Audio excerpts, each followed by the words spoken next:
Car Joshi સરના જય શ્રી કૃષ્ણ. બીએડના તાલીમાર્થીઓ હોય, પીટીસીના તાલીમાર્થીઓ હોય તો બધાના પ્રશ્નોનું સોલ્યુશન સમાધાન વાર્ષિક પાઠ કઈ રીતે બનાવવો અને વાર્ષિક પાઠ એક મોડેલ કયો, નમૂનો કયો, તેની સાથે આપણે ચર્ચા કરવાના છીએ. તો સૌપ્રથમ તમારે એક સરસ મજાની ફાઇલ લેવાની, એમાં તમારે શણગાર કરવો હોય તો કરી શકો, પૂઠા ચડાવી શકો. પછી અંદર તમારું પહેલું પેજ આવશે, મારા વાર્ષિક પાઠમાં તમારું સ્વાગત છે. બીજું પેજ તમે મૂકી શકો છો કે વાર્ષિક પાઠ આયોજન શરૂઆત. હવે આપણે જે અહીંયા વાર્ષિક પાઠ આયોજન જોવાના છીએ તે એક મેથ્સ સાયન્સવાળાનું છે. તે તમે જોઈ શકો છો કે કોઈ પણ આયોજન હોય એનું જે પહેલું પેજ હોય એ તો લગભગ બધાનું સરખું હોય છે, જેમાં તમારું નામ, કોલેજનું નામ, વિષય, વિષયાંક, રોલ નંબર, મેથડ બધું લખવાનું હોય છે. પ્રયુક્તિઓનો કેવો ઉપયોગ કરેલો હોય છે તો સમાન, લગભગ મોટા ભાગે કંઈ અલગ પ્રયુક્તિ આવતી હોય તમે લખી શકો, બાકી ઉદાહરણ છે, દ્રઢીકરણ છે, પ્રશ્નોત્તરી છે, સ્પષ્ટીકરણ આ તો હોય જ છે. પછી અધ્યાપન સૂત્રો શું તમે લાગુ પાડેલા હોય તો જ્ઞાન પરથી કઠિન તરફ જવું, જ્ઞાત પરથી અજ્ઞાત તરફ જવું, મૂર્ત પરથી અમૂર્ત તરફ જવું. જે કંઈ સૂત્રો હોય એ 2-4 આપણે જે બીએડમાં ભણેલા છે એ મુજબ તમે લખી શકો છો. હવે શૈક્ષણિક પદ્ધતિ કઈ છે તો કે શૈક્ષણિક પદ્ધતિમાં મોટા ભાગે આપણને ખબર છે કથન ચર્ચા પદ્ધતિ હોય, તુલનાત્મક હોય, આગમન નિગમન હોય, ઉદાહરણો વચ્ચે આપતા હોય એટલે, અને અવલોકન પદ્ધતિ પણ હોય છે. હવે શૈક્ષણિક સાધનોની વાત કરીએ તો જે કંઈ તમે ઉપયોગ કરતા હોય એ કે જેમાં એક મોડેલ હોય, એના આકારો હોય, સમઘનનો અહીંયા પાઠ લીધેલો છે તો સમઘનને લગતી જે કંઈ બાબતો હોય, બરાબર છે, એ તમામ બાબતો છે. હવે સંદર્ભ ગ્રંથો એટલે કદાચ કોઈને ખ્યાલ ન હોય તો તમે જે કંઈ સર્ચ કરીને ઉપયોગ કરેલો હોય, કોઈ અન્ય પુસ્તક લઈને તમે જે કંઈ જોયેલું હોય, કોઈ વેબસાઇટમાંથી સર્ચ કરીને તમે મેળવેલી માહિતી હોય તે તમામ લખવાની હોય છે. હવે અપેક્ષિત પૂર્વજ્ઞાન, તો વિદ્યાર્થીઓને જે કંઈ પૂર્વજ્ઞાન હોય એના વિશે 1-2 લીટી લખી શકો કે વિદ્યાર્થીઓને આપણે કહી શકાય કે આવા ઝેડ ને ડી ને એવા આકારો વિશે જાણતા હશે અને વિદ્યાર્થીઓ ક્ષેત્રફળ વિશેનું જ્ઞાન પણ ધરાવતા હશે, બરાબર છે. અને કોઈ પણ આવી હેતુઓની બાબતમાં હોય, આયોજન બનાવો ત્યારે ભૂતકાળમાં હોતું નથી, જે ભવિષ્યકાળના સંદર્ભમાં હોય છે હેતુઓને જેમ દર્શાવવાના હોય છે એ રીતે દર્શાવવાના હોય છે. હવે સામાન્ય અને વિશિષ્ટ હેતુઓ, તો સામાન્ય અને વિશિષ્ટ હેતુનો સરસ મજાનો મેં વિડીયો બનાવેલો છે, ન ખબર હોય તો જોઈ લેજો. પરંતુ સામાન્ય હેતુ એટલે આપણને ખબર છે કે ઘણા બધા શિક્ષક સ્વરચિત હેતુઓ ભેગા થાય એટલે એક વિશિષ્ટ હેતુઓ બને. એક વિશિષ્ટ હેતુઓ બને અને એમાંથી એવા ઘણા બધા વિશિષ્ટ હેતુઓ ભેગા થાય મળે એટલે એક સામાન્ય હેતુ બનતો હોય છે. અને સામાન્ય હેતુઓ લગભગ સરખા જ હોય છે, જેમાં આપણે કહી શકાય કે જ્ઞાન, સમજ, ઉપયોજન અને કૌશલ્ય, આ 4 હેતુઓ હોય છે. તો આ બાજુ તમે જુઓ છો જ્ઞાન, સમજ, ઉપયોજન અને કૌશલ્ય, એના હેતુઓ સામાન્ય અને સામે વિશિષ્ટ હેતુઓ કે વિદ્યાર્થીઓ 3D આકારો વિશે જ્ઞાન મેળવશે. જ્ઞાનનો હેતુ હોય તો જ્ઞાન મેળવે, બરાબર, જે બાબતનું મેળવે. સમજ હોય તો સમજ મેળવે, ભેદ સમજે, સ્પૃષ્ટપણની સમજ મેળવે. ઉપયોજન હોય તો ઉપયોગ કરતા જ જીવનમાં, વ્યવહારમાં ઉપયોગ કરતા શીખે, એની બાબતો 3-4 લખી દેવાના. આ તમારા વિશિષ્ટ હેતુઓ બની જશે, બરાબર છે. પછી કૌશલ્ય, તો વિદ્યાર્થીઓ સમઘનની આકૃતિ દોરતા શીખે. કૌશલ્ય એટલે આપણે કહી શકાય કે જે આપણે સાયકલ શીખી છે એ કૌશલ્યમાં આવે, બરાબર. પછી આપણે યાદ રાખવું પડતું નથી કે કઈ રીતના ઓટોમેટિક બ્રેક લાગી જતી હોય, એ કૌશલ્યની બાબતમાં આવી જાય. તો એવી રીતના તમે આકૃતિ દોરતા શીખે, લંબઘનની આકૃતિ દોરતા શીખે. સમઘન એટલે સીધું જેના મગજની અંદર એ આકૃતિ આવીને બનાવી એ કૌશલ્ય છે.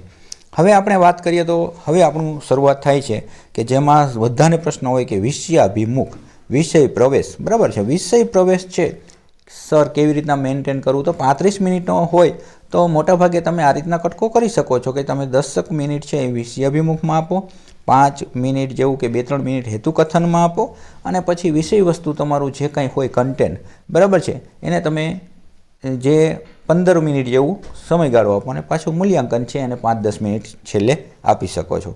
તો આ રીતે તમારું 35-40 મિનિટનો જે કાંઈ લેક્ચર હોય એ રીતે તમે એડજસ્ટ તમારા જે પાઠ આયોજન, તમારું જે કન્ટેન્ટ હોય એના આધારે કરી શકો છો, બરાબર છે. એમાં તમારી ઝડપ આવે, તમારી સમજ આવે, આ બધી બાબતો સાથે આવી જાય. તેમ છતાં ન સમજાય તો એક સરસ મજાનો વાર્ષિક પાઠ આયોજન શું એ બીએડ પ્રેક્ટિકલ ફોલ્ડરમાં હશે વિડીયો, તે તમે જોઈ લેજો. વિષય પ્રવેશ એટલે વિષય તરફ અભિમુખ કરવા. મારી મચકોડી કૃત્રિમ રીતે મથાળું કાઢવાનું નથી, પણ જેમાં તમારે વિષય પ્રવેશમાં કંઈક નવું કરી શકાય, વિષયાભિમુખમાં કંઈક નવું કરી શકાય. વિષય પ્રવેશ કયો, વિષયાભિમુખ કયો, બરાબર છે, આ બધું એક જ છે. તો અહીંયા શું છે, પ્રવૃત્તિ અને પ્રશ્નોત્તરી દ્વારા વિષયાભિમુખ છે. વિદ્યાર્થીઓ વિષયાંક તરફ અભિમુખ થશે. તો જો સામેના પેજમાં આપણે શું લખેલું હોય તો કે પ્રવૃત્તિ હોય અને પ્રશ્નોત્તરી હોય સામે આપી દેવાનું. તો શિક્ષકની પ્રવૃત્તિ શું હશે તો કે શિક્ષક છે વિદ્યાર્થીઓને અભિવાદન કરી અને વર્ગ વ્યવસ્થા તપાસી જરૂરી પ્રાસ્તાવિક સૂચનાઓ આપી અને નીચેના જે મુજબના પ્રશ્નો પૂછી વિદ્યાર્થીઓને વિષયાંકથી અભિમુખ કરશે. તો કયા કયા પ્રશ્નો છે તો શિક્ષક વિવિધ આકારો બતાવે છે અને પ્રશ્ન પૂછે. સામે વિદ્યાર્થીઓ શું કરશે તો શિક્ષકની સૂચનાઓનું પાલન કરશે, પ્રશ્નોના અપેક્ષિત ઉત્તરો આપશે. તો આ આકારને શું કહેવાય છે તો અપેક્ષિત ઉત્તર. આ છે એ આપણે પરિશિષ્ટમાં જોડેલું છે. ઘણા બધા એવા હોય કે આપણા પ્રશ્નો મોટા હોય તો આપણે સમાય નહીં અહીંયા આયોજનમાં, તો એ તમે પરિશિષ્ટ કરીને તમે વિષયાભિમુખ અમથું વાર્ષિક પાઠમાં તો અમસ્તું જોડવાનું પણ હોય છે. તો પાછળ જે છે એ પ્રશ્નો તમે જોઈ શકો છો કે જે વિષયાભિમુખમાં જોડેલા હશે. બરાબર, એ આપણે આગળ જોશું. જો તમને જોવા હોય તો અત્યારે હું બતાવી દઉં છું કે વિષયાભિમુખમાં જે પ્રશ્નો જોડેલા છે તે તમારું જે વિષયાભિમુખ અથવા વિષય પ્રવેશની બાબતો હોય એ આપણે દર્શાવેલી બાબત રહેલી હોય છે. તો આ જે તમામ બાબતો છે બરાબર છે, તો આ તમામ બાબતો છે એ વિષયાભિમુખના સંદર્ભમાં તમારે ટાંકવાની હોય છે. બરાબર છે, આ બાબતો અહીંયા જે અલગ રીતે છે એ હાઇલાઇટ કરવાના હોય છે. જે પ્રશ્નોત્તરી તમારી રહેલી હોય છે એને નોંધવાની હોય છે. તો તમે જોઈ શકો છો અહીંયા પાછળ આયોજનના સંદર્ભમાં જ આ ભાઈએ લખેલા છે અને જે પ્રશ્નો છે એના જવાબ સામે મળે છે. બરાબર છે, તો આ રીતે જે કહી શકાય કે વિદ્યાર્થીઓને જવાબ મેળવવા માટે એક વિષયાભિમુખ વિષય પ્રવેશ, આ જે ભૂલ થઈ છે એ તમારે પણ નથી કરવાની કે સૌપ્રથમ તમે વિષય પ્રવેશ અથવા વિષયાભિમુખ લ્યો છો એ સોપાન જોડવાનું છે, એની પાછળના એના પ્રશ્નોત્તરી જોડવાના છે, જે તમે આકારો બતાવેલા છે એ જોડવાના છે. બરાબર છે, આ બાબત ધ્યાન રાખવાની. બીજું હેતુકથન. હેતુકથન એટલે તમારે કાપા કાર્યમાં નોંધ કરવાની હોય, જેમાં વિષયાભિમુખમાં છેલ્લો ક્વેશ્ચન શું હોય એના આધારે તમારું વિષયાભિમુખ નીકળતું હોય, પછી તમારે વિષયાંકની નોંધ કરવાની છે. વિષય લખી નાખવાનો છે પણ વિષયાંકની નોંધ તો હેતુકથન એટલે કે જ્યારે વિષયાભિમુખ પૂરું થાય પછી જ તમારે નોંધ કરવાની છે. એ સરપ્રાઇઝ રાખવાનું છે, તો જ આપણું વિષયાભિમુખ છે એ સફળ ગણાશે. પછી વિષય વસ્તુ. તો વિષય વસ્તુની બાબતમાં જે વિષય પ્રવેશ તમારો સફળ હશે તો તમારું હેતુકથન પણ સફળ થવાનું છે. હેતુકથન સફળ થશે તો તમારું વિષય વસ્તુ પણ સફળ થવાનું છે. તો વિષય વસ્તુ નિરૂપણમાં જે કંઈ તમે બાબતો લેવાની હોય તે વિદ્યાર્થીઓની પ્રવૃત્તિ સામે જે એ રીતના જ છે. તો સામે TLM કથન ચર્ચા આ તમે ત્રીજા પેરેગ્રાફમાં જોઈ શકો છો કે જેમાં તમારે વિષય વસ્તુ નિરૂપણ કરવાનું હોય. એ આકૃતિઓ સાથે લઈને આવ્યા હોય TLMમાં તો એ દર્શાવવાની છે. સામે વિદ્યાર્થીઓ છે એ ધ્યાનથી નિરીક્ષણ કરશે અને આકૃતિઓ પોતાની નોટબુકમાં નોંધ કરશે. આ તમે જોઈ શકો વિષય વસ્તુમાં માત્ર તમે જ્ઞાન, સમજ, ઉપયોજન, કૌશલ્યની જેમ તમે હેતુઓ લખેલા હોય એ રીતના હેતુઓ જ તમારે ટાંકવાના હોય છે. તો આ રીતે તમારું જે પહેલાં બે પેજ સામે સામે હોય છે એ કમ્પ્લીટ થાય છે.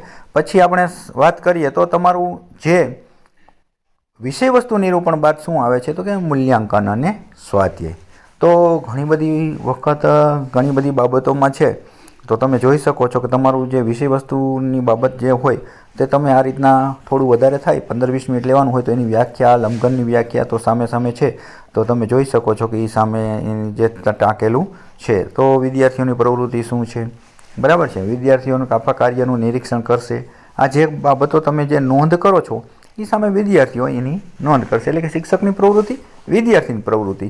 આ બાજુ પણ શું થશે, વિશિષ્ટ હેતુઓ અને શૈક્ષણિક મુદ્દાઓ. તો આ બાબત છે તે તમારે ખાસ ધ્યાન રાખવાની હોય છે, જે સામસામેના પેજ હોય છે. પછી અંતિમ અને છેલ્લું પેજ હોય છે ફલક નોંધ, બોર્ડ વર્ક, કાપા કાર્ય, શ્યામ ફલક, કંઈ પણ કહી શકો છો. એ તમારે આ રીતના લખવાનું હોય છે, જેમાં તમે આકૃતિ દોરતા હોય તો એ દોરવાની છે, તમે કંઈ સૂત્ર લખતા હોય તો એ લખવાનું છે. ટૂંકમાં જે કંઈ તમે હાઇલાઇટ કરવાના હોય તે તમામ બાબતો લખવાની છે. અને પછી આપણે કહી શકાય કે મૂલ્યાંકનમાં જે કંઈ પ્રશ્નોત્તરી હોય, મૂલ્યાંકન અને સ્વાધ્યાય. તો સરસ મજાનું આયોજનમાં પણ છાપેલું છે, તેમ છતાં આયોજનમાં અંદર પણ તમે મૂલ્યાંકનના પ્રશ્નો છે તે તમે લખી શકો છો. અને સ્વાધ્યાય જો આ રીતે સંપૂર્ણ રીતે દર્શાવવાનું હોય છે. તો આ તમે જોઈ શકો છો, જેમાં શૈક્ષણિક સાધનો હોય તો લગાવી શકો. તો આમાં તો ક્રમમાં જ લેવાનું, બરાબર છે. અહીંયા ભલે આડું અવળું પણ પહેલું વિષયાભિમુખ છે તો વિષયાભિમુખનું આવું પેજ, એના પ્રશ્નો, પછી હેતુકથન તો એનું નામ જે આવતું હોય હેતુકથન લખી દેવાનું. પછી શું આવે છે તો કે આપણને ખબર છે કે વિષય વસ્તુ નિરૂપણ. તો વિષય વસ્તુ નિરૂપણમાં તમારે આ બાબતો બધી આવશે, જેમાં તમારું કન્ટેન્ટ હોય, તમારું ચેપ્ટર હોય તે બાબત હોય વિષય વસ્તુ નિરૂપણમાં આવશે.